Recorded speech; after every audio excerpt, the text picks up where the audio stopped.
Daniel 1 verses 1 to 16. Daniel and his friends in the court of the king. It was the 3rd year of the reign of Jehoiakim king of Judah when Nebuchadnezzar, king of Babylon, marched on Jerusalem and besieged the city.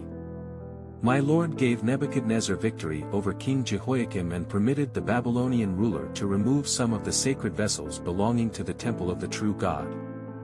Nebuchadnezzar carried them away to the land of Babylon and placed the sacred vessels into the temple treasury of his own gods.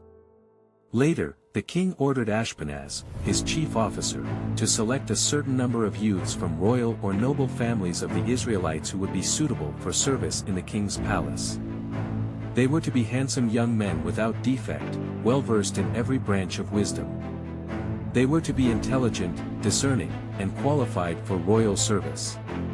Ashpenaz was instructed to teach them the culture, the literature, and the language of the Babylonians. The king provided them a daily allowance of the best food and wine from the king's table. For 3 years they were to receive a thorough education, after which they would enter the king's service. Among these men of Judah were Daniel, Hananiah, Mishael, and Azariah. But the chief official of the palace gave them Babylonian names. Daniel he called Belteshazzar, Hananiah he called Shadrach, Mishael he called Meshach, and Azariah he called Abednego. However, Daniel determined in his heart not to contaminate himself with the food and wine from the royal table, so he begged the chief official to exempt him from the royal diet.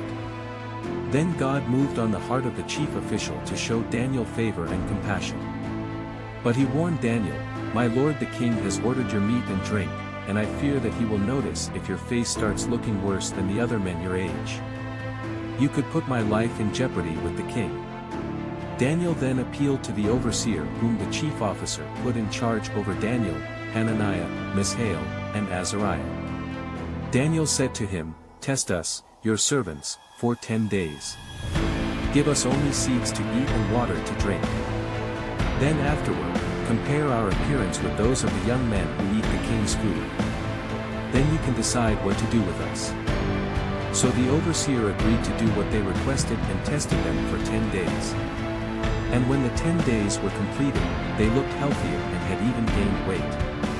The 4 Hebrew young men were in better physical condition compared to any of the others who had eaten their food from the royal table. So the guard replaced their diet of royal food and wine with vegetables and water. Daniel 1 verses 17 to 21. For exceptional young men.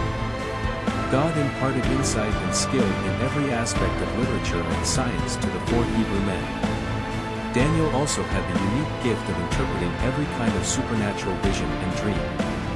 At the end of the period that the king had assigned for their training, the chief of the palace servants brought them to Nebuchadnezzar's court. The king interviewed them all, and among all the young men, he found none to equal Daniel, Hananiah, Mishael, and Azariah. So, the king chose them to serve as his advisors. And when the king questioned them on any point of wisdom or understanding, he found them 10 times superior to all the magicians and enchanters in his entire kingdom. And Daniel continued there in Babylon as a royal advisor until the time Cyrus became king.